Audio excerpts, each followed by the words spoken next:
Hello दोस्तों, आप सभी का स्वागत है समसामयिक घटना चक्र के इस ऑनलाइन प्लेटफॉर्म पर। मैं मोहित आप सभी के बीच उपस्थित हूं। अपने इस वीडियो में हम लोग बात करेंगे महत्वपूर्ण जो विभिन्न पत्र पत्रिकाओं में रही खबरों पर, उन खबरों पर चर्चा करते हैं। डेली शाम को 7:30 बजे ये वीडियो आपको मिल जाता है और यहाँ पर हम बात करें जो विभिन्न समाचार पत्र पत्रिकाएं जैसे Dainik Jagran, the Hindu, Indian Express, DD News, PIB, ANI इत्यादि महत्वपूर्ण खबरें हैं। और यहां से रिलेटेड जो इंपॉर्टेंट डाटा होता है, इनपुट होता है, वो आपके समक्ष यहाँ पर 7:30 बजे डेली शाम को प्रस्तुत किया जाता है, जिसमें प्रीलिम्स के फैक्ट भी मिल जाते हैं और मेंस का डाटा मिल जाता है। बेसिकली ये क्लास देखा जाए तो यूपीपीसीएस, ठीक है, आरओ, यूकेपीएससी, बीपीएससी और एमपीपीसीएस के लिए महत्वपूर्ण है। और यहां हमारा मेन फोकस है समीक्षा अधिकारी। समीक्षा अधिकारी को टारगेट करते हुए डेली हम लोग करंट अफेयर की तैयारी कर रहे हैं। नव्य धारा बैच से जो लोग जुड़े होंगे, डेली देखते होंगे, उनको इस क्लास की पीडीएफ, पीपीटी इत्यादि सब कुछ मिल रहा है, उनको टेस्ट भी मिल रहा है। तो आप सभी लोग जो नव्य धारा बैच जिन्होंने ज्वाइन कर रखा है, अगर वो टेस्ट अवेल नहीं कर पा रहे हैं तो आप हमारे हेल्पलाइन नंबर पर कॉल कर लीजिएगा। आपको टेस्ट अवेल करने की सुविधा बता दी जाएगी, कैसे आप टेस्ट अवेल कर सकते हैं। और जो भी अन्य लोग जो है जिन्होंने नवधारा बैच नहीं ज्वाइन किया है, लेकिन वो करंट अफेयर के जो क्लास पीडीएफ होता है, क्लास पीपीटी होती है, टेस्ट होता है, बाइलिंगुअल पीपीटी होती है, पीडीएफ होता है, वो सारी चीजें प्राप्त करना चाहते हैं, तो उसके लिए आप हमारा मार्च महीने का जो पैकेज है वो ज्वाइन कर सकते हैं। और वो पैकेज बहुत ही आसानी से आप ज्वाइन कर सकते हैं। कैसे ज्वाइन कर सकते हैं, ये मैं आपको एक बार दिखा देता हूं। आप सबसे पहले जाइएगा गूगल पर और गूगल पर आपको सर्च करना है समसामयिक घटना चक्र पब्लिकेशन। शॉर्ट में लिखिएगा SSGCP। इसको आप सर्च करेंगे और सर्च करने के बाद जैसे ही होम पेज ओपन होगा, तो होम पेज ओपन होने के बाद आप जाएंगे वीडियो लेक्चर का सेक्शन में। और वीडियो लेक्चर के सेक्शन में जैसे ही आप जाएंगे, सबसे पहले आपको करंट अफेयर का पैकेज दिख जाएगा। ठीक है, अब इस करंट अफेयर के पैकेज में आपको ओपन करेंगे करंट अफेयर का पैकेज। यहां पर मार्च महीने का पैकेज ओपन हो जाएगा। बाय नाउ यहां पर आप कर सकते हैं। ये पैकेज मात्र आपको यहां पर देखने में लगेगा कि 25 रुपए का। जैसे बाय नाउ पर क्लिक करेंगे 25 रुपए शो करेगा, लेकिन वहीं पर बगल में एक ऑप्शन होगा कूपन कोड डालने का। क्लिक कर दीजिएगा उस कूपन कोड पर और ये मूल्य घटकर हो जाएगा 18 रुपए 75 पैसे। यानी कि दो चाय के मूल्य, दो कप चाय के मूल्य से भी कम में आपको पूरे महीने का करंट अफेयर अच्छे से तैयार हो जाएगा। और क्या क्या चीजें मिल रही है ये भी आप देखे रहिए। यहां पर देखा जाए तो आपको वीडियो क्लासेस मिलती है डेली, और डेली क्लासेस मिलने के साथ साथ जो क्लास पीपीटी होती है, पिक्टोरियल पीपीटी होती है, वो भी आपको मिल जाती है। और पर डे आपको यहां पर देखा जाए तो 10 एमसीक्यू का टेस्ट, जैसे आप क्लास अटेंड करते हैं उसी क्लास पर आधारित 10 एमसीक्यू अलग से टेस्ट होते हैं, जो मैं डेली क्लास में पूछता हूं। उस एमसीक्यू से अलग वो प्रश्न बनते हैं। वो प्रश्न मैं नहीं बनाता, वो प्रश्न हमारी टीम लगी हुई है, वो टीम खुद से बनाती है। ठीक है, तो उसमें आपका डिफरेंस हो जाता है। तो इस वजह से ये पैकेज देखा जाए तो यहाँ पर लगातार सारी चीजें चल रही हैं, आप इसको ज्वाइन कर सकते हैं। ये थी जानकारी जो देना अनिवार्य था। बहुत से लोगों का फोन कॉल आता है, डेली मैसेज पड़ा रहता है कमेंट बॉक्स में कि सर हम ज्वाइन नहीं कर पा रहे। तो अगर आपको ज्वाइन करने में कोई समस्या उत्पन्न हो रही है तो आप हमारे हेल्पलाइन नंबर से कॉल कर सकते हैं। ठीक है, चलिए अब स्टार्ट करते हैं अपने महत्वपूर्ण खबरों पर। देखते हैं जो 21 मार्च का दिन है, 21 मार्च को कौन सा दिवस मनाया जाता है? तो अंतरराष्ट्रीय वन दिवस मनाया जाता है। अंतरराष्ट्रीय वन दिवस मनाया जाता है 21 मार्च को। ठीक है, याद रखना, परीक्षा में पूछा जा चुका है, ये आपके पीवाईक्यू का क्वेश्चन भी है, पीवाईक्यू का सवाल भी है। यहां पर देखिए तो 21 मार्च को हर साल अंतरराष्ट्रीय वन दिवस मनाया जाता है, जिसे दुनिया भर में वनों और पृथ्वी पर जीवन के बनाए रखने पर उनकी भूमिका के बारे में जागरूकता बढ़ाने के लिए मनाया जाता है। यहां पर देखा जाए तो वन दिवस मनाने का उद्देश्य क्या है? जो पृथ्वी पर वन है, ठीक है, वन की भूमिका और पृथ्वी पर जीवन बनाए रहने में उनका जो योगदान है, उसके प्रति जागरूकता बढ़ाने के उद्देश्य से ही हर साल 21 मार्च को जो वन दिवस है उसको सेलिब्रेट किया जाता है। यहां पर इसका इतिहास जान ले तो संयुक्त राष्ट्र महासभा द्वारा 2012 में 21 मार्च को अंतरराष्ट्रीय वन दिवस घोषित किया गया था। किसके द्वारा घोषित किया गया था? संयुक्त राष्ट्र महासभा के द्वारा घोषित किया गया था। ठीक है, अब आगे बात करें महत्व क्या है, तो वनों का पृथ्वी के लिए बहुत महत्व है, क्योंकि वे हमारे पर्यावरण को संतुलित करते हैं, जलवायु परिवर्तन से लड़ते हैं और कई जीवों के लिए घर का भी काम करते हैं वन। ठीक है, यहां पर बात करें तो 2025 में थीम क्या है जो वन दिवस है? वन और खाद्य पदार्थ, यानी कि फॉरेस्ट एंड फूड इस बार का थीम है। और थीम याद रखिएगा, आपके परीक्षा के लिए थीम महत्वपूर्ण हो जाता है। ये थीम जो है ये इंपॉर्टेंट है। ठीक है, थीम आपके परीक्षा के लिए बहुत महत्वपूर्ण है। इस बार का थीम क्या है? और थीम से रिलेटेड सवाल आप देखेंगे पीवाईक्यू में, कई बार थीम ही पूछा है करंट अफेयर में। ठीक है, वन और खाद्य पदार्थ इस बार का जो विश्व वन दिवस है, अंतरराष्ट्रीय वन दिवस है, उसका थीम है। चलिए खबरों पर चर्चा करें उससे पहले एक चीज और जान लेते हैं। यहाँ पर अंतरराष्ट्रीय प्रसन्नता दिवस, इंटरनेशनल डे ऑफ हैप्पीनेस। ठीक है, यहाँ पर जो हैप्पीनेस वर्ल्ड हैप्पीनेस डे है, वर्ल्ड हैप्पीनेस डे के बारे में जान ले। और इसी दिन जो वर्ल्ड हैप्पीनेस इंडेक्स है उसको जारी किया जाता है, ठीक है, वर्ल्ड हैप्पीनेस इंडेक्स जारी किया जाता है। और इस बार देखा जाए तो फर्स्ट पोजीशन पर कौन है वर्ल्ड हैप्पीनेस इंडेक्स में? फर्स्ट पोजीशन पर है फिनलैंड, ठीक है, फिनलैंड फर्स्ट पर है। भारत कौन सा स्थान है भारत का? तो भारत का स्थान है कितना? 118वां स्थान। लास्ट ईयर कितना था? लास्ट ईयर था भारत का स्थान 126वां। कौन सा? 126वां स्थान था लास्ट ईयर भारत का। 1 2 6 भारत का था। लास्ट स्थान कौन सा है? 147वां स्थान। यानी कि टोटल देखा जाए इस बार जो हैप्पीनेस इंडेक्स जारी किया गया उसमें 147 देशों की रैंकिंग जारी की गई और 147वां स्थान किसका है? अफगानिस्तान का है, ठीक है, अफगानिस्तान का सबसे अंतिम स्थान है। तो ये चीज आप जान गए। जो वर्ल्ड हैप्पीनेस इंडेक्स है, इंडेक्स के बारे में मैंने चर्चा कर दी और इंडेक्स से रिलेटेड वीडियो अभी तुरंत जब वीडियो आया है उसके 1 घंटे पहले ही अपलोड हुआ है, ठीक है। यहाँ पर देखा जाए तो अंतरराष्ट्रीय प्रसन्नता दिवस प्रत्येक वर्ष 20 मार्च को मनाया जाता है। इस दिन का उद्देश्य यह समझाना है कि खुशी और समृद्धि केवल व्यक्तिगत इच्छाएं नहीं बल्कि वैश्विक लक्ष्य भी है। इस बार का थीम क्या था? Caring and sharing. क्या था थीम? केयरिंग एंड शेयरिंग इस बार का थीम था। ये थीम आपके परीक्षा के दृष्टिकोण से इंपॉर्टेंट है। इंटरनेशनल डे ऑफ हैप्पीनेस का थीम क्या है? तो इंटरनेशनल डे ऑफ हैप्पीनेस का थीम है केयरिंग एंड शेयरिंग, ठीक है। यहां पर देखा जाए तो संयुक्त राष्ट्र ने वर्ष 2013 में पहली बार अंतरराष्ट्रीय प्रसन्नता दिवस मनाया था। वन दिवस की शुरुआत कब हुई थी? अंतरराष्ट्रीय वन दिवस की शुरुआत हुई थी 2012 से, ठीक है, 2012 से। और संयुक्त राष्ट्र द्वारा जो अंतरराष्ट्रीय प्रसन्नता दिवस है ये कब मनाया गया पहली बार? तो 2013 में इसको मनाया गया था, ठीक है। यहां पर हम बात कर ले, यह दिवस संयुक्त राष्ट्र महासभा द्वारा 12 जुलाई 2012 को पारित एक संकल्प के तहत घोषित किया गया था। यानी कि संयुक्त राष्ट्र महासभा जो है उसके द्वारा 12 जुलाई 2012 में एक संकल्प पारित किया गया और संकल्प पारित करने के बाद 20 मार्च का जो दिन था उसको निर्धारित किया गया कि 20 मार्च के दिन को हम लोग हर साल प्रसन्नता दिवस के रूप में बनाएंगे। और उसके बाद पहली बार कब मनाया गया? 2013 में मनाया गया था प्रसन्नता दिवस, ठीक है। तो 2013 में पहली बार अंतरराष्ट्रीय प्रसन्नता दिवस मनाया गया था। मुझे उम्मीद है आप समझ गए होंगे। आगे हम बात करें, महत्वपूर्ण खबर है, यूपी स्पेशल के दृष्टिकोण से इंपॉर्टेंट है, पुरानी खबर है लेकिन जरूरी है, इस वजह से यहां पर चर्चा कर लेते हैं। श्रमिक कल्याण प्रणाली के लिए इंडस एक्शन और यूपी सरकार के बीच में समझौता हुआ है और ये यूपी स्पेशल, ठीक, यूपी स्पेशल के लिए इंपॉर्टेंट है। आपको पता होना चाहिए कि जब आप आरओ एआरओ की परीक्षा देने जाते हैं, ठीक है, आरओ एआरओ, इसमें अंतर इतना है कि आरओ एआरओ की परीक्षा जो है यूपी स्पेशल के प्रश्नों की संख्या यहां पर ज्यादा होती है, ठीक है। जब आप पीसीएस देने जाते हैं, पीसीएस में आपको यूपी स्पेशल के प्रश्नों की संख्या इक्का दुक्का ही दिखेगी, लेकिन अच्छा खासा वेटेज है आरओ में, ठीक है। अच्छे खासे सवाल आपसे आरओ एआरओ में पूछे जाते हैं यूपी स्पेशल से। और यूपी स्पेशल वाले जो भी करंट अफेयर हो वो आपके परीक्षा के लिए इंपॉर्टेंट हो जाते हैं। इसी वजह से मैं कहता हूं कि ये करंट अफेयर की क्लास जो है ये आरओ के लिए अब रामबाण क्लास होगी, क्योंकि हम लोग यहाँ पर यूपी स्पेशल के प्रश्नों पर ज्यादा से ज्यादा फोकस करने का प्रयास करेंगे, ठीक है। चलो, 12 मार्च को यूपी सरकार ने श्रमिक कल्याण प्रणाली को सुदृढ़ करने के लिए इंडस एक्शन ग्रुप के साथ समझौते ज्ञापन पर हस्ताक्षर किया है, ठीक है। आगे बात करें, इस समझौते में से असंगठित क्षेत्रों के करोड़ों श्रमिकों की उत्तर प्रदेश सरकार की सामाजिक सुरक्षा लाभों तक पहुंच आसान हो सकेगी। जो ये समझौता है, इस समझौते के माध्यम से होगा क्या कि जो असंगठित क्षेत्र है ना, वहां के जो करोड़ों श्रमिक हैं उनको उत्तर प्रदेश सरकार की सामाजिक सुरक्षा लाभ, यानी सामाजिक सुरक्षा के लिए जो चलाई जाने वाली योजनाएं हैं उन योजनाओं का लाभ मिल सकेगा। आगे हम बात करें, इंडस एक्शन ग्रुप और उत्तर प्रदेश सरकार के बीच ये समझौता 3 सालों के लिए लखनऊ में हुआ है। यानी कि ये समझौता कितने सालों के लिए वैध होगा? तो इसकी वैधता जो है वो 3 साल है, ठीक है।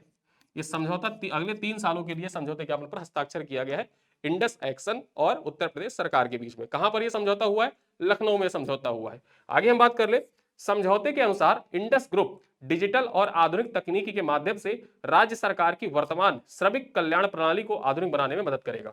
क्या करेगा? जो इंडस एक्शन है ये डिजिटल और आधुनिक तकनीकों के माध्यम से जो राज्य सरकार की वर्तमान श्रमिक कल्याण प्रणाली है, ठीक है, श्रमिक कल्याण प्रणाली है, इसको आधुनिक बनाने का प्रयास करेगा, ठीक है। तो इसी के लिए ये समझौते ज्ञापन पर हस्ताक्षर किया गया और ये समझौता ज्ञापन अगले 3 सालों के लिए वैध होगा। आगे बात पे चर्चा करें, अगला प्रश्न क्या है, अगला पॉइंट क्या है? देश का पहला पब्लिक प्राइवेट पार्टनरशिप आधारित ग्रीन वेस्ट प्रोसेसिंग प्लांट। अब यहां पर देश का पहला जैसे आ गया तो ये आपके परीक्षा के लिए महत्वपूर्ण हो गया, ठीक है, ये परीक्षा के लिए इंपॉर्टेंट हो गया और ये आरओ में पूछा जा सकता है, संभावित है। देखिए, मैं जब कहूं कि आरओ में पूछा जा सकता है, तो संभावना है मोस्ट प्रोबेबली कि वो पूछा जा सकता है। ठीक है, देखें, इंदौर मध्य प्रदेश में देश का पहला पब्लिक प्राइवेट पार्टनरशिप आधारित ग्रीन वेस्ट प्रोसेसिंग प्लांट स्थापित किया गया है। हरित अपशिष्ट को संसाधनों में बदलने के लिए एक अनूठी पहल है। ये जो पहल है, ये हरित अपशिष्ट को संसाधनों में बदलने के लिए एक अनूठी पहल है। इसका उद्देश्य हरित अपशिष्ट को मूल्यवान संसाधनों में परिवर्तित करना और शहरी अपशिष्ट प्रबंधन में सुधार करना। देखा जाए तो शहरी अपशिष्ट प्रबंधन, अब अपशिष्ट प्रबंधन से रिलेटेड क्वेश्चन आपके यूपी मेंस में भी पूछा जा सकता है। ठीक, यूपी स्पेशल में भी पूछा जा सकता है, और देखा जाए तो जीएस पेपर 3 में भी पूछा जा सकता है। ठीक है, तो शहरी अपशिष्ट प्रबंधन अवसंरचना विकास से रिलेटेड कोई भी टॉपिक हो, जीएस पेपर 3 में हो या जीएस पेपर 6 में हो, वहां पर ये आप इसको यूज कर सकते हैं, एज अ एग्जाम्पल यूज कर सकते हैं। ठीक है, आगे बात करें, यह पहल इंदौर नगर निगम और एस्ट्रोनॉमिकल इंडस्ट्रीज प्राइवेट लिमिटेड के सहयोग से शुरू की जा रही है। जो ये पहल है पीपीपी मॉडल पर, जो वेस्ट मैनेजमेंट का प्लान है, ये किसके द्वारा, इंदौर नगर निगम और साथ साथ में एस्ट्रोनॉमिकल इंडस्ट्रीज प्राइवेट लिमिटेड के द्वारा मिलकर स्टार्ट किया जा रहा है। ठीक है, तो ये पॉइंट याद रखिएगा, आपके एग्जाम के लिए इंपॉर्टेंट है। अगली खबर क्या है, होलबर्ग पुरस्कार। अब होलबर्ग पुरस्कार आपके परीक्षा के दृष्टिकोण से बहुत महत्वपूर्ण हो जाता है। जो अवार्ड का सेक्शन है, यहाँ अवार्ड के सेक्शन से आपसे परीक्षा में हर बार क्वेश्चन पूछे जाते हैं, और इंटरनेशनल अवार्ड हो तो पूछा ही जाना है। किसी भारतीय को मिल गया हो तो भाई साहब सोने पे सुहागा, वो तो पूछा ही जाएगा। आगे देखें, कोलकाता में जन्मी साहित्यिक सिद्धांतकार गायत्री चक्रवर्ती सिपवाक को नॉर्वे के प्रतिष्ठित होलबर्ग पुरस्कार विजेता के रूप में नामित किया गया है, और ये पुरस्कार है अंतरराष्ट्रीय। ठीक है, जब भी कोई अंतरराष्ट्रीय पुरस्कार होता है और वो किसी भारतीय को प्रदान हो जाए, मिल जाए, तो वो आपके परीक्षा के दृष्टिकोण से इंपॉर्टेंट हो जाता है। और इंपॉर्टेंट हो गया तो आयोग को भी पता है महत्वपूर्ण है, और नाम कोई इतना चर्चित है नहीं, होलबर्ग पुरस्कार हो या जो चक्रवर्ती सिपवाक जी हैं, ठीक है, गायत्री चक्रवर्ती सिपवाक, इनका नाम भी इतना बहुत हाईलाइटेड नहीं है। तो ऐसे सवाल आयोग पूछता है आपसे। ठीक है, देखा जाए यह पुरस्कार उन्हें तुलनात्मक साहित्य, अनुवाद, उत्तर औपनिवेशिक अध्ययन, राजनैतिक दर्शन और नारीवादी सिद्धांत में उनके अभूतपूर्व अंतः विषय अनुसंधान के लिए प्रदान किया गया। किस लिए प्रदान किया गया है, प्रदान जिस लिए किया गया है वो इंपॉर्टेंट है, जाने रहिएगा।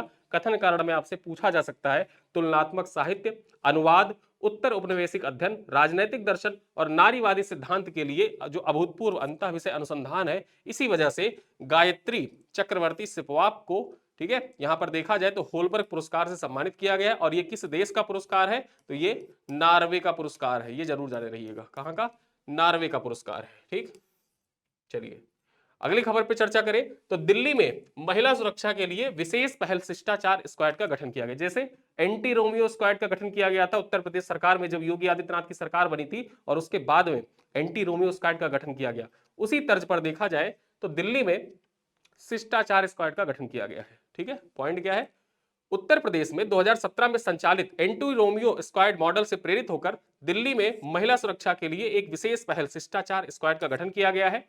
इस शिष्टाचार स्क्वाड का गठन का उद्देश्य क्या है, सार्वजनिक स्थानों पर महिलाओं से छेड़छाड़ को रोकना। यहां पर देखा जाए जो पब्लिक प्लेस है वहां पर जो महिलाओं से छेड़छाड़ होती है उन पे लगाम लगाने के लिए इस शिष्टाचार स्क्वाड का गठन किया गया है।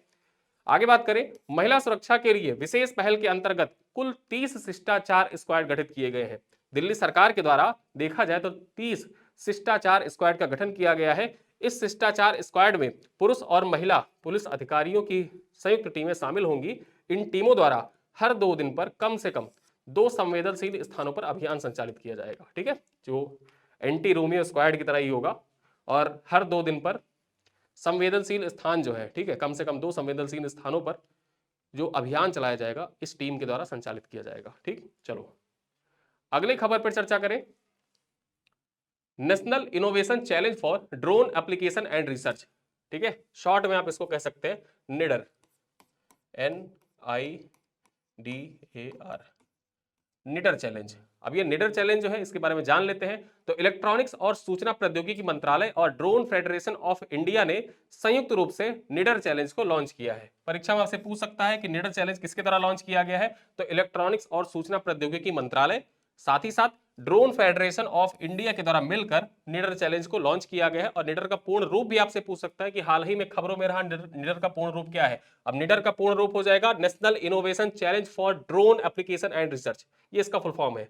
आगे हम बात करें, चैलेंज का नाम मैंने आपको बता दिया कि national innovation challenge for drone application and research, ये शॉर्ट फॉर्म में दिया रहेगा। निडर आपसे पूर्ण रूप पूछ सकता है। अब यहां पर लॉन्च करने वाले संगठन के बारे में मैंने आपको बता दिया कि इलेक्ट्रॉनिक्स और सूचना प्रौद्योगिकी मंत्रालय और ड्रोन फेडरेशन ऑफ इंडिया के द्वारा लॉन्च किया गया है। उद्देश्य क्या है इसको लॉन्च करने का, जो ये चैलेंज है, इस चैलेंज को लॉन्च करने के पीछे उद्देश्य क्या है, तो मानव रहित विमान प्रणाली में नवाचार और अनुसंधान को बढ़ावा देने के उद्देश्य से ही इसको लॉन्च किया गया। किसके लिए, जो मानव रहित अनमैन्ड एरियल व्हीकल होते हैं ना, उनमें देखा जाए तो नवाचार और अनुसंधान को बढ़ावा देने के उद्देश्य से ही निडर पहल को लॉन्च किया गया है। कार्यक्रम के हिस्से के रूप में देखा जाए, ये कार्यक्रम का हिस्सा क्या है, तो स्वयान पहल जो है ये कार्यक्रम का हिस्सा है। और लॉन्चिंग स्थान कहां पर है, तो इलेक्ट्रॉनिक निकेतन, ठीक है, जो इलेक्ट्रॉनिक निकेतन है, इलेक्ट्रॉनिक और सूचना प्रौद्योगिकी मंत्रालय का इलेक्ट्रॉनिक निकेतन है, वहीं पर इसको लॉन्च किया गया है। अब यहां पर निडर का उद्देश्य क्या है, जो निडर है इसका उद्देश्य क्या है, और स्वान पहल के बारे में हम चर्चा करेंगे।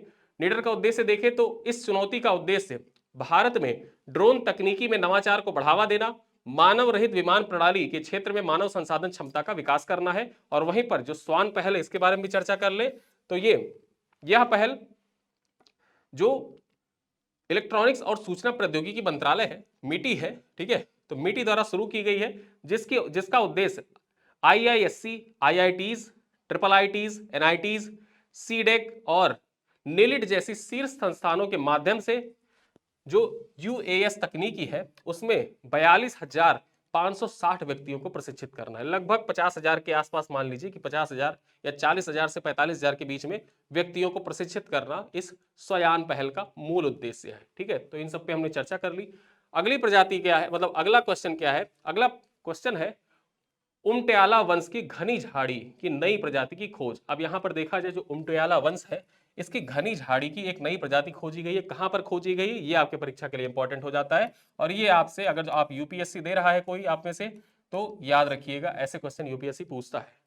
ठीक है, केरल के तिरुवनंत जिले में अगस्त्यामलाई बायोस्फीयर रिजर्व में पाए जाने वाले हल्के बैगनी फूलों वाली एक घनी झाड़ी को उमट्याला वंश की एक अलग प्रजाति के रूप में पुष्टि की गई है। यहां पर देखा जाए तो इसकी खोज कहां पर की गई है, जो केरल के तिरुवनंतपुरम जिले में अगस्त्यामलाई बायोस्फीयर रिजर्व है, वहीं पर इस उमट्याला घनी झाड़ी की एक नई प्रजाति खोजी गई है। और वनस्पति विज्ञान की दृष्टि से यह महत्वपूर्ण विकास इसलिए भी दिलचस्प है क्योंकि इस पौधे का एक नमूना पहली बार शोधकर्ताओं द्वारा 27 साल पहले एकत्र किया गया था। यानी कि एक नमूना 27 साल पहले ही एकत्र कर लिया गया था और अब इसकी पुष्टि की गई है, तो इस वजह से ये इंपॉर्टेंट हो जाता है इसका नाम आपकी परीक्षा के दृष्टिकोण से। और यहां पर देखा जाए तो शोधकर्ताओं ने दक्षिण पश्चिम भारत में पाई जाने वाली इस नई प्रजाति का नाम केरल राज्य के नाम पर उमट्याला केरलेसिस रखा है। क्या रखा है, उमट्याला केरलेसिस।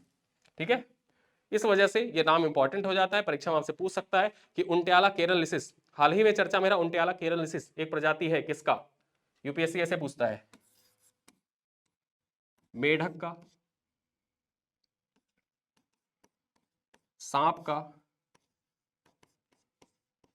झाड़ी का या तितली का। 4 ऑप्शन दे देगा, ए बी सी डी। आसान सा क्वेश्चन, लेकिन यूपीएससी पूछेगा आपसे। उमट्याला, जो उमट्याला केरलेसिस है, हाल ही में चर्चा में रहा उमट्याला केरलेसिस निम्नलिखित में से किसकी प्रजाति है, मेढक, सांप, झाड़ी या तितली। ऑप्शन आप क्या टिक कर कराएंगे, झाड़ी की प्रजाति है। लेकिन आप में से ज्यादातर लोग क्या टिक कर सकते हैं, या तो तितली टिक कर देंगे या तो मेढक टिक कर देंगे, वहीं पर हो जाएगा गलत। ठीक है, जाने रहिए। चलिए अगली खबर क्या है, फिच रेटिंग्स ने भारत का विकास अनुमान को संशोधित कर दिया। जो फिच है उसके द्वारा भारत का जो अनुमान है विकास, भारत जीडीपी का अनुमान जो फिच द्वारा व्यक्त किया गया था उसको फिर से संशोधित किया गया है। क्या पॉइंट है, फिच रेटिंग्स ने अमेरिका द्वारा पारस्परिक शुल्क है, ठीक है, लगाए जाने के प्लान के बाद वित्त वर्ष 2025-26 के लिए भारत की वृद्धि दर को संशोधित कर दिया है। और संशोधित कर कितना कर दिया है, 6.5%। यानी कि जो फिच है, फिच के द्वारा कहा जा रहा है कि 2025-26 में, कब, 2025-26 में जो भारत की जीडीपी ग्रोथ होगी वो कितना होगा, 6.5% की दर से जीडीपी ग्रो करेगी। ठीक है, पहले ज्यादा बताया था लेकिन अब उसे संशोधित करके कम कर दिया है। क्यों कम कर दिया है, जो अमेरिका द्वारा जो पारस्परिक शुल्क है, पारस्परिक शुल्क का मतलब क्या कि हमने अमेरिका के ऊपर कुछ टैरिफ लगाया तो अमेरिका ने हमारे ऊपर भी टैरिफ लगा दिया, उस कारण से जो जीडीपी है वो थोड़ा सा उसमें कमी देखी गई। आगे देखा जाए वित्त वर्ष 2026-27 के लिए कितना कर दिया है, 2026-27 के लिए 6.3% कर दिया। तो दोनों याद रखिएगा, 2025-26 के लिए भी और 2026-27 के लिए भी। 25-26 के लिए 6.5 और 26-27 के लिए 6.3। ठीक है, आगे देखें, अपने मार्च आउटलुक में फिच ने यह भी कहा है कि आत्मनिर्भरता के चलते भारत पर इस तरह के शुल्क का प्रभाव न्यूनतम होगा। जो पारस्परिक शुल्क है, इस पारस्परिक शुल्क का जो प्रभाव है वो न्यूनतम होगा, मतलब बहुत माइन्यूट इफेक्ट पड़ेगा भारत को। ठीक है, लेकिन इंपॉर्टेंट है आपके परीक्षा के लिए, याद रखना। आगे देखें, बिहार में पहली बार अंतरराष्ट्रीय खेल सेपक टाकरो वर्ल्ड कप 2025 का आयोजन। अब यहां पर देखा जाए, सेपक टाकरो वर्ल्ड कप जो है, सेपक टाकरा वर्ल्ड कप पहली बार बिहार में आयोजित किया जा रहा है, आपकी परीक्षा के लिए इंपॉर्टेंट है। इसका जो आयोजन है वो कहां पर हो रहा है, तो इसका आयोजन देखा जाए, इसका आयोजन 20 से 25 मार्च 2025 के बीच में पाटलिपुत्र स्पोर्ट्स कॉम्प्लेक्स कंकड़बाग पटना में किया जाएगा। यानी कि पटना में इसका आयोजन किया जाएगा। कहां पर, पटना में इसका आयोजन किया जाएगा, जाने रहिए।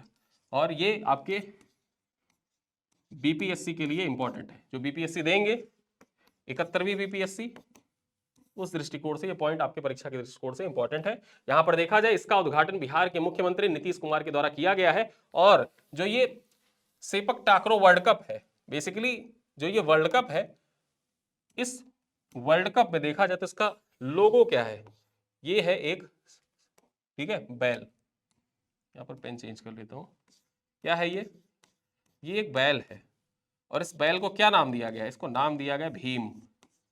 ठीक है, और यही इसका शुभंकर है, यही इसका क्या है, यही इसका शुभंकर है। परीक्षा में आपसे पूछ ले, बीपीएससी वाले खास ध्यान रखें, ये एक बैल है और इस बैल को क्या नाम दिया गया है, भीम नाम दिया गया है। और ये भीम जो सेपक टाकरो वर्ल्ड कप है, ठीक है, उसका ये शुभंकर है। ठीक है, आगे चर्चा करें। इस प्रतियोगिता में 20 देश प्रतिभाग कर रहे हैं, जिनमें भारत, अमेरिका, चीन, Japan, France, Italy, Poland, New Zealand, Switzerland, Brazil, Thailand, Malaysia, Vietnam, Indonesia, चीनी Taipei, Singapore, Myanmar, Sri Lanka, Nepal इत्यादि शामिल है। तो इतने 20 कंट्रीज जिसमें भाग ले रहे हैं, पार्टिसिपेट कर रहे हैं। इस वजह से ये अंतरराष्ट्रीय खेल और महत्वपूर्ण हो जाता है।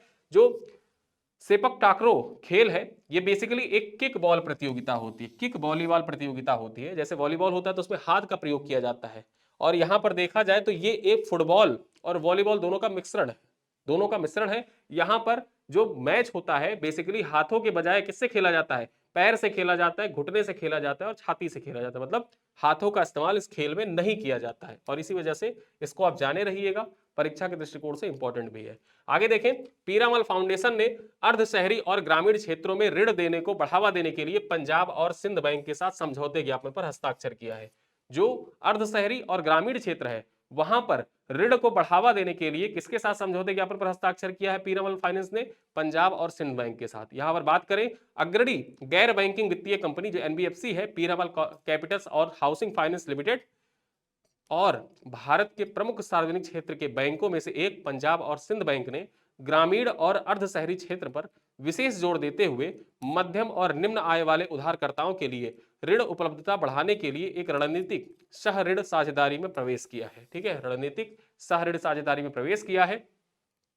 यह सहयोग पंजाब और सिंध बैंक की गहन वित्तीय विशेषज्ञता और 1575 शाखाओं में व्यापक नेटवर्क को पीरामल फाइनेंस के अनूठे हाईटेक हाई टच दृष्टिकोण के साथ जोड़ता है। यहां पर जो हाईटेक और हाई टच दृष्टिकोण है, ये किसका है, ये पीरामल फाइनेंस का है। और पीरामल फाइनेंस और पंजाब एंड सिंध बैंक के बीच में समझौता हुआ है। ठीक है, इस समझौते के तहत क्या होगा, जो अर्ध शहरी क्षेत्र है और ग्रामीण क्षेत्र है, वहां के लोगों को वित्तीय ऋण प्रदान किया जाएगा, जिससे वो अपनी कार्य प्रणाली को आगे बढ़ा सके, स्वरोजगार कर सके, इत्यादि विभिन्न प्रक्रियाएं जो होती हैं उनको अपना सके, जिससे जो आर्थिक विकास है उस आर्थिक विकास में उनका भी भागीदारी सुनिश्चित हो सके। इसी दृष्टिकोण से ये आपके परीक्षा के दृष्टिकोण से महत्वपूर्ण हो जाता है और जानकारी के लिए भी बहुत महत्वपूर्ण है। चलिए अगली खबर पर चर्चा करें तो भारतीय धाविका अर्चना जाधव पर 4 साल का प्रतिबंध लग गया। बेसिकली देखा जाए तो डोपिंग टेस्ट जो था वो जनवरी से ही इनके ऊपर चल रहा था। ठीक, जो डोपिंग का मामला है वो जनवरी 2025 से इनके ऊपर चल रहा था। अब ऑफिशियली इनके ऊपर बैन लगा दिया गया, जनवरी के बाद से ही इनको बैन कर दिया गया था, लेकिन अब इनको ऑफिशियली बैन कर दिया गया है 4 सालों के लिए। तो यहां पर चर्चा कर ले, भारतीय लंबी दूरी की धाविका अर्चना जाधव पर world athletics athlete integrity unit ने 4 साल का प्रतिबंध लगा दिया है। ठीक है, अब यहां पर देखा जाए उन्होंने ऑक्साड्रोलोन नामक एक प्रतिबंधित पदार्थ का सेवन किया था, जिस कारण ये दोषी पाई गई थी। और ये जो पदार्थ होता है, ठीक है, जो ये पदार्थ है, ये मांसपेशियों की वृद्धि और प्रोटीन उत्पादन को बढ़ाने के लिए जाना जाता है। ठीक है, ये पदार्थ किस लिए जाना जाता है? ये मांसपेशियों के वृद्धि और प्रोटीन उत्पादन को बढ़ाने के लिए इसको जाना जाता है। और ये प्रतिबंध 7 जनवरी 2025 से ही प्रभावी है। यानी कि जो 4 सालों का प्रतिबंध है, बेसिकली ये 7 जनवरी को लगा दिया गया था, लेकिन डेट नहीं निर्धारित किया गया था कि 3 साल, 4 साल, 5 साल। फिर उसके बाद अब क्या हुआ है, मार्च महीने में निर्धारित कर दिया गया कि ये जो प्रतिबंध है ये 4 सालों तक चलेगा। ठीक है, चलो अगली खबर पर चर्चा करें तो कबड्डी विश्व कप 2025। कबड्डी विश्व कप 2025 से संबंधित जो महत्वपूर्ण खबरें हैं उन पर चर्चा कर लेते हैं। स्पोर्ट्स रिलेटेड करंट अफेयर के लिए इंपॉर्टेंट है। वर्ल्ड कप है। आज के इस वीडियो में हमने 2 वर्ल्ड कप के बारे में बात कर ली है, कबड्डी वर्ल्ड कप और सेपक टाकरो वर्ल्ड कप के बारे में।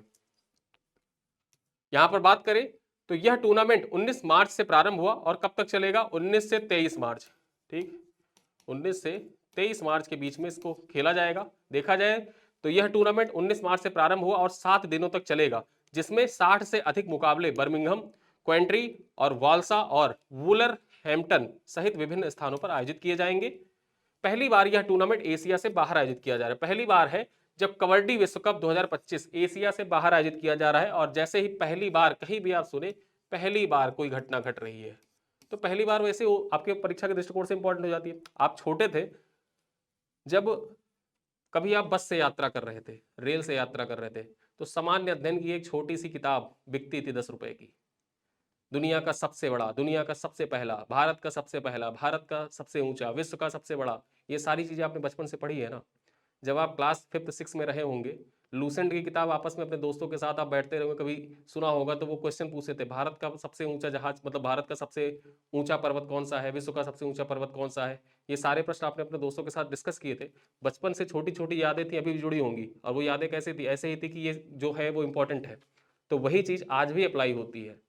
आज भी जो घटना पहली बार हो रही है वो आपकी परीक्षा के दृष्टिकोण से इंपॉर्टेंट है। ठीक है, तो यहाँ पर कबड्डी विश्व कप 2025 पहली बार एशिया से बाहर आयोजित हो रहा है, इस वजह से इंपॉर्टेंट है। यह वर्ल्ड कप कबड्डी, जो वर्ल्ड कबड्डी है, ठीक है, वर्ल्ड कबड्डी द्वारा आयोजित दूसरा कबड्डी विश्व कप है। इसका पहला संस्करण 2019 में मलेशिया में आयोजित किया गया था। कहां पर हुआ था इसका पहला संस्करण? तो ये सबसे पहले तो जाने रहो कि जो कबड्डी वर्ल्ड कप इंग्लैंड में आयोजित किया जा रहा है, किसके द्वारा आयोजित किया जा रहा है? वर्ल्ड कबड्डी के द्वारा आयोजित किया जा रहा है। इसका पहला संस्करण कहां पर आयोजित किया गया था? मलेशिया में 2019 में आयोजित किया गया था। और मलेशिया में जो आयोजित हुआ था, वहां पर देखा जाए तो भारत ने पुरुषों और महिलाओं दोनों श्रेणियों का खिताब दर्ज कर लिया था, खुद ही जीत लिया था। ठीक है, भारत ने। एक पॉइंट जाने रहिए कि यह टूर्नामेंट इंटरनेशनल कबड्डी फेडरेशन द्वारा आयोजित कबड्डी विश्व कप से अलग है। यहां पर देखा जाए तो वर्ल्ड कबड्डी इसका आयोजन कर रहा है, जो कबड्डी वर्ल्ड कप है। और वहीं पर देखा जाए तो इंटरनेशनल कबड्डी फेडरेशन भी एक कबड्डी वर्ल्ड कप आयोजित करता है। तो दोनों में बहुत अंतर है। ठीक है, दोनों में बहुत अंतर है। ये वर्ल्ड कबड्डी के द्वारा आयोजित किया जाता है और ये इंटरनेशनल कबड्डी फेडरेशन के द्वारा आयोजित किया जाता है। ठीक है, और यहां पर देखा जाए जो इंटरनेशनल कबड्डी फेडरेशन द्वारा आयोजित किया जाता है कबड्डी, जिसे अब तक केवल भारत में ही आयोजित किया गया है। ठीक, ये पॉइंट जाने रहिएगा कि अब तक जो इंटरनेशनल कबड्डी फेडरेशन के द्वारा है, उसका जो वर्ल्ड कप होता है वो अब तक केवल भारत में आयोजित किया जाता गया है। ठीक है, चलो आगे देखें। Free speech index. अब फ्री स्पीच इंडेक्स, ये इंडेक्स आपके परीक्षा के लिए महत्वपूर्ण है। इंडेक्स और रिपोर्ट के दृष्टिकोण से इंपॉर्टेंट है। अमेरिका स्थित think tank the future of free speech द्वारा किए गए एक वैश्विक सर्वेक्षण में भारत को 33 देशों में 24वां स्थान मिला है। जो फ्री स्पीच इंडेक्स है उसमें 33 देशों की रैंकिंग प्रदान की गई, जिसमें भारत को कौन सा स्थान पर रखा गया? भारत को 24वें स्थान पर रखा गया है। फ्री स्पीच इंडेक्स में भारत का स्कोर कितना है? तो भारत का स्कोर 62.6 है। कितना है? 62.6 है फ्री स्पीच इंडेक्स में। आगे हम बात कर ले, यह सर्वे अक्टूबर 2024 में किया गया था और report who in the world support free speech शीर्षक से प्रकाशित हुआ। ये जो रिपोर्ट है, ये रिपोर्ट किस नाम से प्रकाशित हुआ? तो ये report who in the world support free speech, इस नाम से ये रिपोर्ट अब प्रकाशित हुआ है। सर्वे कब किया गया था? अक्टूबर 2024 में ही ये सर्वे हुआ था, जिसका रिपोर्ट अब प्रकाशित हुआ है। और इस रिपोर्ट के अनुसार देखा जाए तो 33 देशों में भारत को 24वें स्थान पर रखा गया। स्कोर कितना है? 62.6 है। शीर्ष देशों के बारे में बात कर ले तो शीर्ष देश कौन से है? नॉर्वे जो है ये शीर्ष स्थान पर है, 87.9 स्कोर है। उसके बाद देखा जाए डेनमार्क का स्थान है, कुछ सर्वाधिक रैंकिंग मिली है, मतलब शीर्ष स्थान इनको प्राप्त हुआ है। पहले स्थान पर नॉर्वे और दूसरे स्थान पर डेनमार्क है। वहीं हम बात कर ले इंडोनेशिया, मलेशिया और पाकिस्तान में सुधार हुआ है, लेकिन वे अभी भी निचले पायदान पर बरकरार है। यहां पर देखा जाए निचले पायदान पर कौन कौन से हैं? इंडोनेशिया है, फिर मलेशिया है और पाकिस्तान है। ये तीनों अभी निचले पायदान पर बरकरार है। ठीक है, अब यहां पर देखा जाए आज के जो इंपॉर्टेंट करंट अफेयर थे उन पे हमने चर्चा कर ली। इसी स्लाइड पर आधारित कुछ क्वेश्चन है आपके लिए, उन क्वेश्चनों का उत्तर आपको कमेंट बॉक्स में देना है। पहला क्वेश्चन क्या है? नॉर्वे में प्रतिष्ठित 2025, ठीक है, होलबर्ग पुरस्कार किसे प्रदान किया है? नॉर्वे ने, ठीक है, होलबर्ग पुरस्कार किसे प्रदान किया गया है? अमर्त्य सेन, गायत्री चक्रवर्ती सिपवाग, अरुंधति राय या रमेश भटनागर को। क्वेश्चन नंबर 2 है, दिल्ली में महिला सुरक्षा के लिए गठित शिष्टाचार स्क्वाड किस मॉडल से प्रेरित है? कौन से मॉडल से प्रेरित है बताना है आपको। Anti Romeo squad model, mission शक्ति मॉडल, निर्भया स्क्वाड मॉडल या महिला सुरक्षा समिति मॉडल।